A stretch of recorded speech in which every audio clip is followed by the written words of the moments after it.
Hello everyone, and welcome to Unicast, the University Podcast. I'm your host for this miniseries, Flux, a student of science and computer science at the University of New Brunswick. So, welcome to episode number 4. The plan for today is to discuss homework and assignments, and then we're going to be discussing tests and exams. So, without much further ado, let us begin.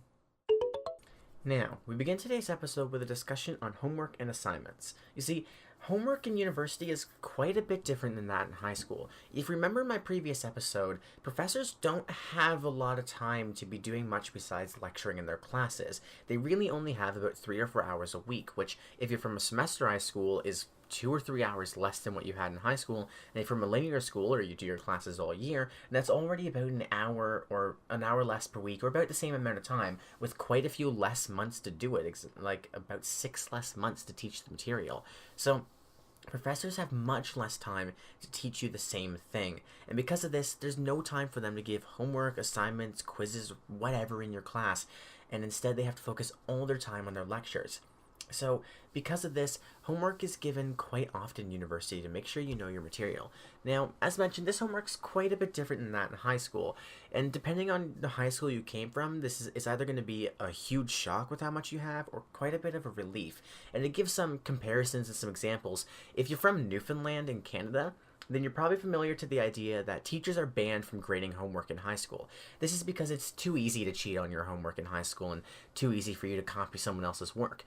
And on the other end of the spectrum, if you're from like British Columbia, Central British Columbia, where one of my friends are from, then they get so much homework, like literally hundreds of questions before tests, that the amount of time they will save when they come to university when it comes to homework will be astronomical.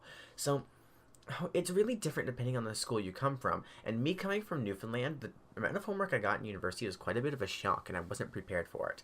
But this homework is nothing to be worried about. See, homework in university is not meant to be these big assignments and these big grades that you get. Most often, sometimes it will be, but less so than most of the other examples. Most of the other examples will be just sheets and minor assignments to make sure that you know what's going on in the class. And most of the assignments are graded specifically to guarantee that you will do the work and you will know what's going on, and that you will not skip review and study for that class you'll desperately need for the midterm. And when you look at how much each different type of work you do in the class is worth, you can see this quite clearly. Assignments in most classes are worth about 10 to 20% of the grade, which is quite minuscule. It's really going to have very little effect unless it's a huge difference from your average. When the midterms are very often worth 50, 60, even 70% of your final grade. I know most of my classes are sitting around 60 right now. So a lot of professors focus a lot of their effort on making sure you're able to do the final. And in the process, these assignments are really great practice to make sure that you are ready for it, or this homework, or whatever you want to call it. These questions that you're given and this work that you're given guarantees you know everything you'll need to know when you sit down for the final at the end of term and have to start writing questions for 3 hours. But it's really, what is homework like specifically in university, and when exactly should you do it is a question that will need to be answered.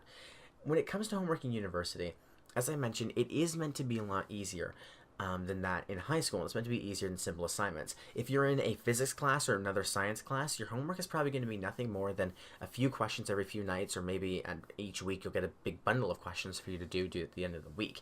And it's not going to really be much. If you remember your science classes in high school, you probably have an idea of what the questions in university are going to look like. Approximately the same length and approximately the same information required, because first year courses are about the same as high school courses. If you're in a class more like English, more like business, then your homework might be a little bit more intense, but it's going to change from answering a few questions and doing a few calculations to writing a short essay, or writing a page, or writing a couple paragraphs, right? No massive difference in your first year than that of high school when it comes to in-class work, or even some of the homework you would have got if you're in a pretty middle-of-the-road school when it comes to homework. Not too weak like Newfoundland, not too intense like Central BC, right? But then it comes, when should you do your homework when you're in university? After all, if you're in a lot of classes, you might have a good 50 questions to do in a given day if you have a lot of classes giving them for the entire week instead of on each different day in the week. Or maybe you'll have a couple essays to write. You don't know. So when should you do this homework? Well, the first recommendation I have is this homework is not the type of thing you want to do before your class starts. before your class starts, unless it's an afternoon or an evening class, then you've definitely just woken up or definitely have been busy the entire day, and hoping that you'll have enough time in the day to do the homework is really not going to work out for you, at least in the morning. If you have an 8 a.m. class, don't expect to wake up 6 a.m. and actually do homework with it being good homework that you'll be proud to pass in. It'd be better for you to stay up later at night and then sleep in instead of having to wake up super early.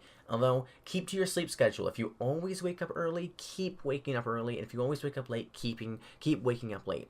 A lot of people believe that the best idea is to get little sleep on the weekdays and make up for it on the weekends, or move your sleep schedule around. Like sleeping an extra couple hours is good for you because it replenishes it gives you back all the sleep that you missed. That's not actually the case. Now, getting back the sleep that you missed is really nice, but it's not going to save you, and it's not going to save your grade, and it's not going to make you feel any better. If you mess up your sleep schedule by more than an hour, you've messed up your sleep schedule, and that's not coming back no matter really what you do. So don't think that changing your sleep schedule is going to be a great idea for keeping assignments, but also don't think you can wake up a lot earlier. It is easier to stay up later and keep yourself coherent than to wake up earlier and suddenly just become coherent. It's easy to keep the ball rolling than stop it and kick it off again later on. So when it comes to when you should do your homework, the best time that I recommend, especially in first year and you have mostly morning, afternoon courses, is actually right after your courses, either in the afternoon or later at night when you can chunk off the time and know that you're going to be doing nothing else at night. Now, this can range depending on your personality. If you're someone who likes to go to bed early, you probably shouldn't do your homework late. You should probably do it early and save a couple hours for yourself late at night. But if you are the type of person who likes to stay up late or find that you're more productive late at night, then by all means, doing your homework later at night might be better for you. It just depends on when you're more focused and easy and better able to do it. If I was to talk about myself again for an example, I do my homework late at night. In the afternoons, I like to be on campus doing things and talking to people, or maybe I want to come back and play a couple games. But really late at night, I also have plans. So my block of time is usually from 6 or 7 p.m. until 9 or 10 p.m., which is long enough to get most homework done, unless I'm studying for finals or studying for a test or exam. So it really depends on the type of person you are when it comes to doing homework, and it's up to you to find which time you're most efficient. Just remember, don't sacrifice your sleep, and make sure you're still going to class and not trying to fit things in between maybe a half an hour break or 1 hour break between classes. That time's better for review for a test or to regenerate. Make sure you eat enough, make sure you are active enough, make sure you do your exercise, and then get right back on the grind when it comes to your next class. Right? And then we come to some pretty important things with homework. So we know what homework is like and when should we do it. But there's another question is, how exactly do we do our homework? And while this is another thing that's going to differ a lot from person to person, there's a very important skill that we need to remember when it comes to doing your homework and make sure you get everything done. And that is prioritization. Prioritization is that one particular thing where if you ask me what is the most important skill to have in university, I would definitely state it alongside organization, because they're effectively the same thing and require each other when it comes to doing homework. Now, prioritization, if you don't really have much experience with it, is choosing to do the most important thing first. And when it comes to university, yeah, that is an indispensable skill that you need to have or need to get. And thankfully, it's not too hard to get. It just requires active thought and active consideration. So, when it comes to doing homework, there's a few ways to prioritize your homework to make sure you get all of it done at proper times and proper speeds. And the first thing you need to look at with your homework is, what is the hardest homework that I have? So for our examples, we're going to be discussing, let's say you had one sheet of math homework, one sheet of chemistry homework, and one sheet of physics homework. I am a science major, so these are my best examples. Now, when it comes to this homework, let's say you're pretty good at math, you have a good grasp on it, so you know you're not going to spend forever, and you're really good at chemistry, especially this unit. You can breeze on through that in 10 minutes, no problem. And then you have physics. Let's say you didn't take a physics course in high school, you were more curious about it when you came to university, and you need it for your degree anyway. And it's your first time really running into a lot of formulas, and since they're all quite abstract and you're learning them really, really quickly, it probably feels quite overwhelming and like you're doing more than you can particularly handle at one time. So you're going to need extra time to study for physics and make sure you get it done. And now if I was to ask you, which sheet should you do first? Some people would immediately say chemistry, easy, we can get that done out of the way quickly.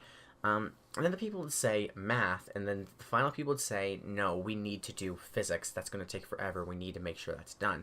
And which one you choose depends on your personality in the end, and I'm not going to say one is better than the other, but if I was doing this, I would say it's definitely a toss-up between chemistry and physics, and I'm kind of leaning towards physics. Now, if you could do the chemistry in 10 minutes and it really takes no time at all, then definitely. But assuming each of these sheets takes a minimum of a half an hour, and the physics is going to take you, let's say, an hour to an hour and a half, then physics is the way to go.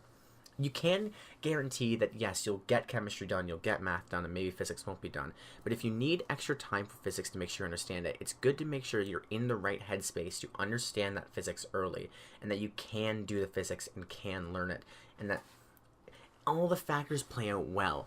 If it's your hardest course, or the course you're struggling with the most, and you need extra time, you need to make sure you have that time, and you have the best time, and that you're not going to run out of time. Running out of time when it comes to assignments is going to be the worst thing to happen, and prioritization exists to help prevent that, or at least making sure that the time when you run out of time, the stuff that you lose is minuscule or negligible at least, right?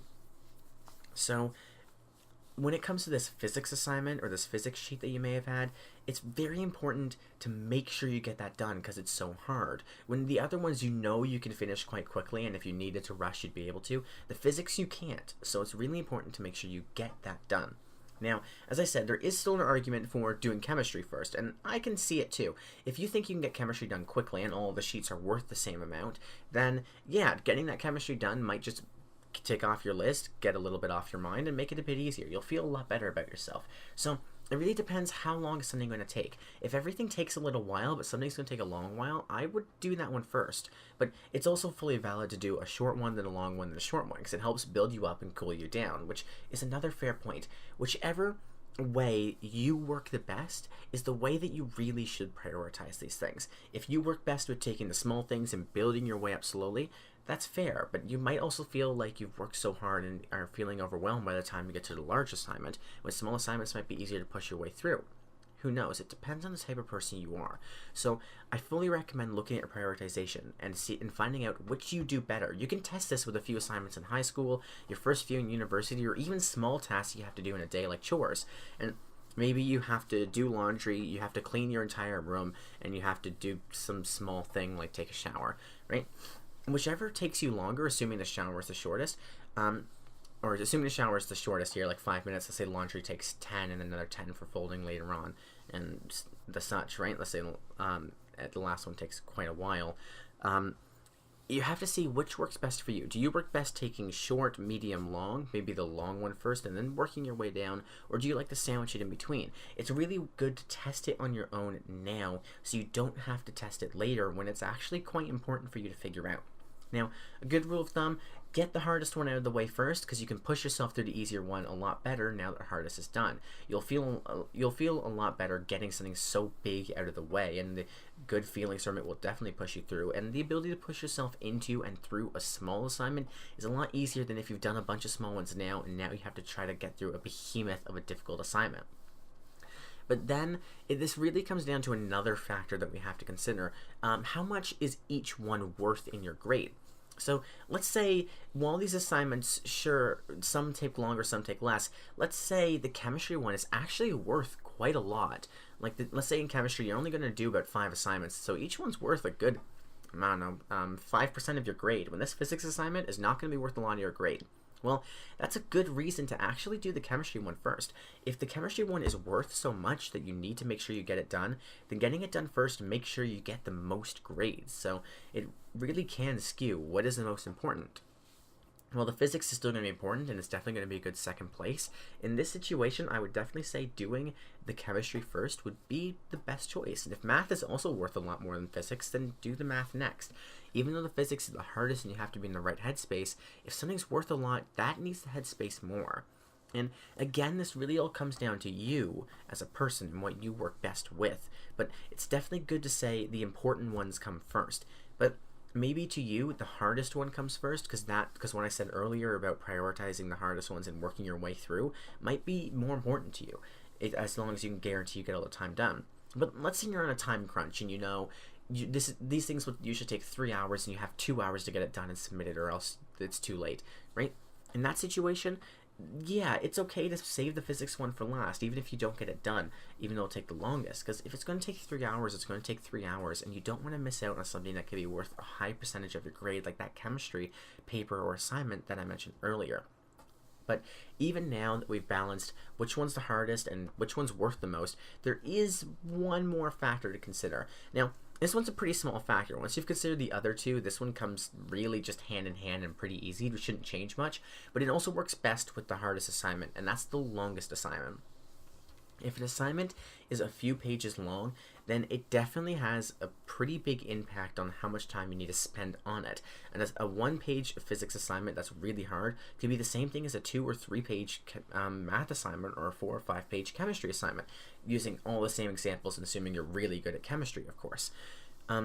So it's good to consider that how long something is can also change its importance in your time. It's best to get the long ones out of the way first, because short ones are easier to push through, but at the same time, maybe you prefer to work with how hard it is or how much it's worth. These are all different ways of prioritizing and all good things to consider when prioritizing.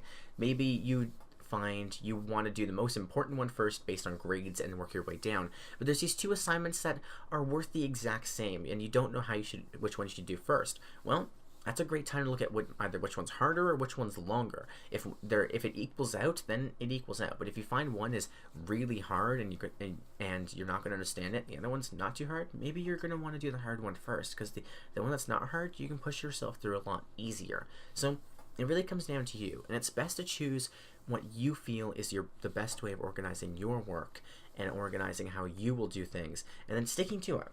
Right? It's also important to stick to your plan. I think this is the hardest thing for people. If you start changing up how you're going to prioritize, you're going to start losing the ability to stick to your prioritization and get your work done and keep really well focused. When you're changing things up, you're never going to feel like anything is really on schedule, that anything feels about right with the work that you're doing. So it's also good to remember consistency is important. Make sure you're doing the same plan each time, whether it doesn't need to be the same courses, but just the same idea, because you'll get familiar with it and it'll get a lot easier. And I mentioned earlier that alongside prioritization, it's important to remember organization. And this is another extremely important factor when you're doing your work. How organized you are in your life does directly result in getting good grades, or at least indirectly. When it comes to how we'll start with workspace. When it comes to how your workspace looks and feels when you're doing your work, that can have a really big impact. I know a lot of people don't like doing work in their room, even though they have a good desk in there, because the desk is either covered in things or has too many distractions or doesn't feel right. And that's a great example of an unorganized and unclean workspace that is not healthy for doing work. When your workspace is either too messy or too distracting, you're not going to be able to get any work done there. And a lot of people make note of this. In that situation, you either want to clean up your workspace or go somewhere else, because a messy workspace actually has a lot of psychological effects. And you can actually look this up into research documents. There's actually quite a few of them out there. When your workspace is not clean, calm, and causes peace of mind, then your work is also going to show that you did not have peace of mind doing it. When your workspace is messy and unclean, then your thoughts are going to be messy and unclean. They're going to be disorganized. It's going to be hard for you to think and hard for you to reason with your problems. And that's why it's really good to consider having a clean, organized workspace. And the same thing actually goes for computer. If you are doing all your work in a specific folder, but that folder is unorganized and you have random names, and let's say you have a letter name that if you try to pronounce it, it would sound like you are an eldritch monster from any number of horror books that you could have read, well, that's not going to be good. You're going to look through and pretending that you do know what every single file is and what every single file does, and that you can read whatever concoction of a language you created. It's not organized, and it's not going to look proper. It's not going to feel proper. That good feeling you get when you organize your room or when you organize your files is a good feeling for a reason, and it's a good feeling that stays when you do it. It's something that really does help you have this peace of mind, that you know everything is in the place it needs to be, you know where to find it, exactly what it looks like, and where it will be. It's the perfect way to make sure you get your work done proper. And this also includes such stuff like distractions. If your home computer is full of notifications and messages and you have YouTube in the background or Spotify, and you find that stuff really just makes you want to open it up and do it, the worst thing you can do is do your work on that home computer full of these things, even if it's just a laptop you bring with you, because it's full of the things that makes you stop working. Your eyes and your thoughts will drift to them even when you're not actively working with them. I know this happens to me. Even when I'm recording podcasts, I have a few things open and I find my thoughts drifting to them and I end up going off track. You can probably hear it in half the podcasts, right?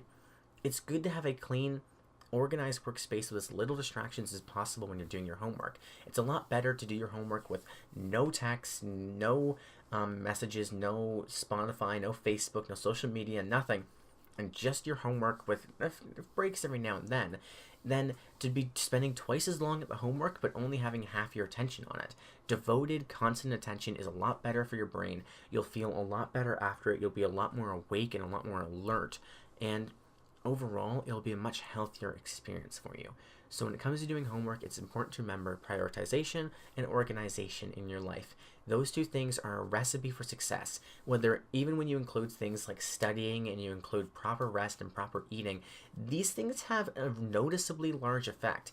Whether you have ruined all those other factors or are doing great in all those other factors, if you can keep these going, at the very least, you'll have a clear mind that is ready to work. A mind full of clutter, just like the desktop, is not ready to do anything. Get it all clean and get everything worked out. So, that's about how homework and assignments work in university. As you can see, they are quite a bit different than high school, depending on what high school you came from, but it's not too different when it comes to dealing with it. It's just good to prioritize and know what you're working with.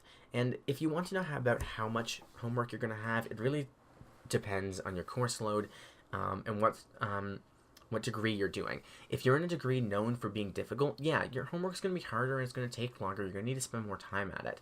And if you're in an easier program or you're taking less courses, then it's not going to take as long to do all the homework. This really comes down to who you are and what you can handle and what courses you've taken. A general rule of thumb my university says is for every hour you spend in an actual lecture, you should spend 2 outside of school. But that might start getting pretty unreasonable if you're taking even just 5 courses. That's 15 hours of lecture and another 30 hours outside of school to be a 45-hour week doing your schoolwork, which is really unreasonable in a lot of situations. So the best thing you do is allocate 2 or 3 hours every night to just doing homework, or every afternoon or every morning, depending when is best for you. It's good to make sure you have enough time to do it instead of trying to scramble to get more time to do it. Plan that you're going to have more homework than you actually do, because if something goes wrong, then you have the time, and if everything goes right, you have extra time to relax and do things you actually enjoy, unless you enjoy your studies. So, next we're going to talk a bit about tests and how to prepare for tests. It'll be a little bit less than this because tests still feature the prioritization organization rules, but it's still good to talk about and make sure there's a really good understanding of it. So, now that we've discussed homework and assignments, the next thing to discuss for today are tests and exams. Now, just like with homework and assignments, tests and exams are quite a bit different than those you had in high school, and for much the same reason. Professors just don't have enough time in the year to give you more than a couple tests without sacrificing the ability to properly teach you. And due to that, you're not going to have very many tests, and the tests you do have are going to be more classified as midterms. Now, there's a few things to expect when it comes to these midterms. First of all, they're not too much harder than the tests you had in high school. Most of these are only about an hour. Sometimes you'll have 2 or 3 hours, but that's extraordinarily rare from what I've noticed, at least in your first year. And so these are quite a bit similar to the tests you had in high school, except a bit more cumulative. And half of them for me have been pure multiple choice tests, actually. So to use an example, we're going to talk about my chemistry test. Now, my chemistry course, General Chemistry 1, which is the first semester course, basically covers everything I did in grade 11 chemistry, plus a few extra things I didn't do in any of my high school chemistry courses. And we have about 2 tests in that class, and I can safely say the first test was 20 multiple choice, and the second test was 15, and I was able to get through that test in 15 minutes and then check it over for about 30 before that time was up. They're only 45 minutes sometimes, so about 50. But in the end, the questions were, if I was to compare them to high school, a little bit harder, but nothing too much to be extremely worried about. These tests were relatively the same to high school, and they took about the same amount of studying, the same amount of time. So it's nothing extreme to really worry about or get stressed about when coming to university. Unless you're in an extremely difficult program, have a lot of tests, or have a really bad professor, the tests are going to be nothing. You're going to go in, you're going to write a paper for 45 minutes, you're going to get a grade. The really difficult part when it comes to these tests is actually how much they're worth of your final grade, and that's the part that causes the stress. Since these tests are technically classified as midterms, and even if they weren't classified as midterms, they're worth quite a high percentage of your grade. I know the test in one of my classes is worth 30 or 40% of that entire class's worth. And while in my Java class they're worth only 20%, in my chemistry class that's the class where they're worth about 40. And it really does change as you go from class to class, but in the end it's pretty common for me to say these tests are worth a lot more than high school. In high school, all the tests you may have had 12 or 13 tests, and they were worth probably 80% of your final grade before your midterm, before your final, or about 40% after. And that's quite a bit different than having a singular or two tests that are worth 40% of your overall grade. A lot really relies on that one paper you write in that one set of 45 minutes, and that's really where the stress comes in. Well, it's not hard. There's not much room for error without leaving yourself unable to actually fix the damages that have been caused, and that's for me at least, and for many others I know, the real source of stress. There's so little room to improve your grades when it comes to tests in university that it's really one shot make or break, or when it comes to these tests. So because of that, it's really good to talk about how to prepare for these tests. Now, many of our previous rules actually still apply when it comes to tests, just like with homework, because studying is a form of homework. The first thing you need to do is prioritize.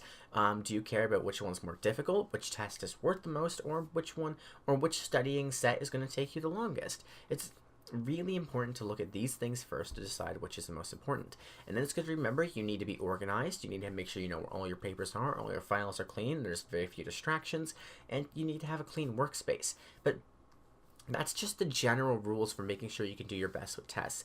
There's a lot more when it comes to studying that you don't have to worry about as much with homework, and that's really, what do you study in university? Now, if you've been diligent in your courses, you've very likely been taking notes the professor's been saying, in more a jot note form to make sure you have everything.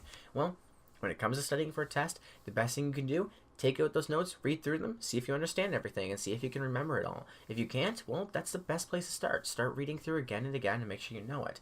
But maybe you do know it all and you need to make sure you're ready for the test, and that's not how you study anyway. Well, this is where all those assignments you did come in.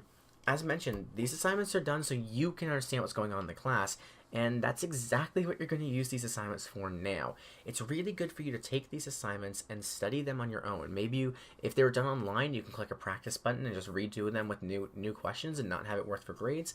If it's not, you can look over your assignments and look over the questions and have an idea of what to expect. Maybe if it's a science course or a math course, you can even take these questions, change the numbers, and do them again without looking at your answer first. Or maybe even block up the answers and do the question yourself to see if you get it right, or get the answer that you were given a second time. It's a really great way to study, and that's the way I personally study. I find looking over my notes, while helpful, is definitely not as good as just doing questions and making sure I understand it personally, and I fully recommend that for any hands-on course such as math, physics, chemistry, or even computer science courses. But there are many other ways to study anyway. You might want to look up YouTube videos. Maybe you like Khan Academy, Brilliant.org, Skillshare, whatever other websites you use for studying. They're all great resources, especially Khan Academy, and they all really include all the information you'll need, at least for your first year courses, to be able to study everything properly. And it's quite useful to do some combination of those videos with some of your own studying. There's many ways to do it, but the most important thing to know, and the most important thing to do, is make sure you're taking the information from the test.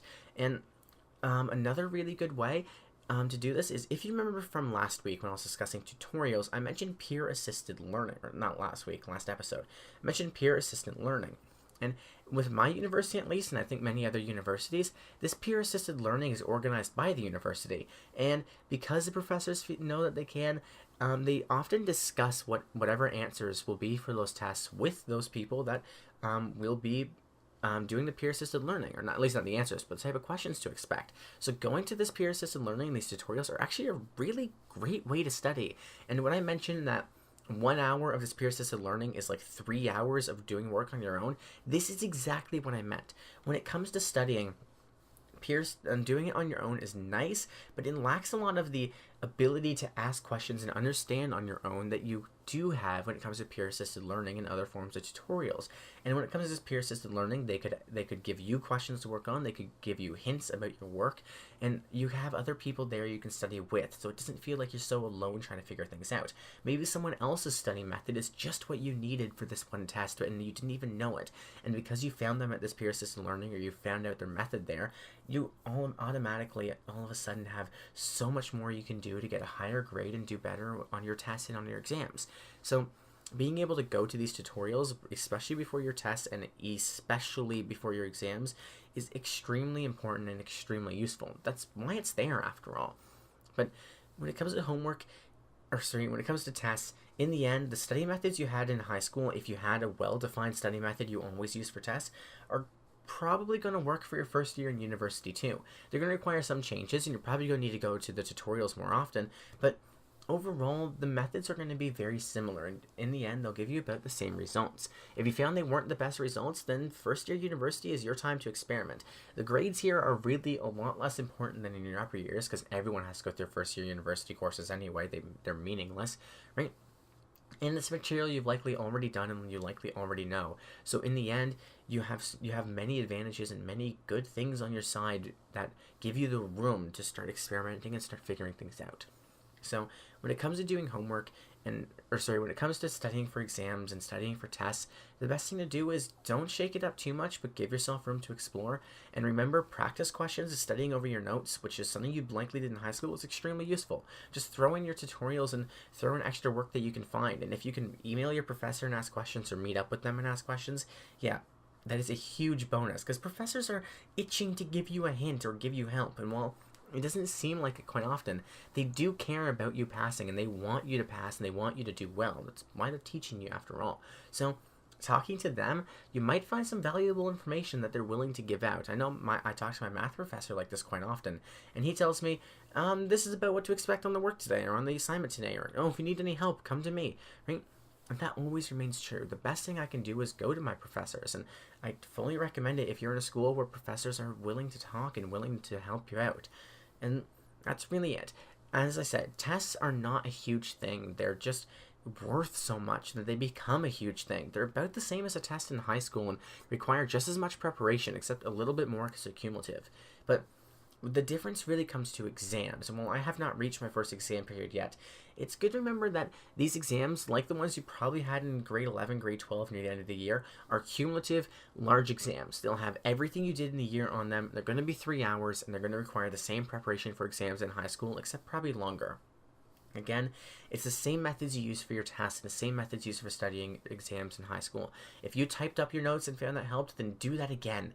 And if you found that, I don't know, maybe listening to a voice-recorded version of notes helped you in high school, do it again. If you find reading over your notes, doing a small task, reading your notes, doing a small task, and repeating this over and over again was the best strategy, which overall it is, then yes, do that again. Whatever worked for you in high school is still going to work here because you found out that it worked for you in high school. Just try learning other things as well for studying and see if they work better. You have the time, you have the ability to do it. But in the end, keep with your methods as well. If it's not broken, there's no need to fix it. You can just always make improvements. And it's also good to remember now that we've discussed everything. We discussed studying and pretty much all I had planned for today. Remember, it's extremely important you don't overwork yourself. If you're going to try to do 5 hours of homework straight, no, you're not going to be able to. You're going to get through your second hour and you're going to want to die. To give a more exaggerated term used more often. I know if we have older listeners, they're going to sound pretty shocked that I said that. Maybe. But if you try to do everything at once, it's not going to work. The best strategy is to do 30 minutes of work and take a 10-minute break just to think about your work and relax, or do 45 minutes of work and then a 15-minute break. Anything longer than that, and you're going to start to get tired, you're going to get worn out, and you're really going to stop being able to focus properly on your work. You're going to need that time off, and you're not giving it to yourself. So give yourself that time. Give yourself time to stop, think, make sure you understand things, and then get back into it with a new energy. And whatever you do to relax, you can do it here. Maybe a quick exercise, maybe a YouTube video, maybe some meditation, or maybe some singing, or maybe you like to take little showers or little breaks. Whatever your thing is, take some time to relax, take some time to care for yourself. If it makes you take an extra hour to do your homework, in this case, it's worth it. And if you were putting down your phone to do your studying, like what I mentioned you should do earlier, hey, this is the time where you can pick it up again if it relaxes you, and you can text your friends, and you can do whatever you like to do on your phone before you put it back down again a few minutes later. The time to relax and time to take care of yourself is extremely important when it comes to doing homework, when it comes to studying, and when it comes to surviving life in general. So make sure you do it. There's no harm in taking care of yourself. And anyone who says taking care of yourself is wrong is, well, yeah, they're flat wrong. And that's about it. So that's everything that we had to discuss today. We've discussed homework, we've discussed assignments, we discussed tests, exams, and strategies. So from here, we're going to move out to our outro sequence and end the episode. So, we've come to the end of the 4th episode of Unicast, the University Podcast. Next week, we're going to be discussing more on relaxation and recreation and how exactly you go about it in university and how it's different from high school. I've been your host, Flux, and please remember to like, comment, and subscribe if you're from YouTube, and recommend the show to friends, families, or anyone else you might want. It seriously helps in more ways than you can ever imagine. Thank you for listening, and have a great day.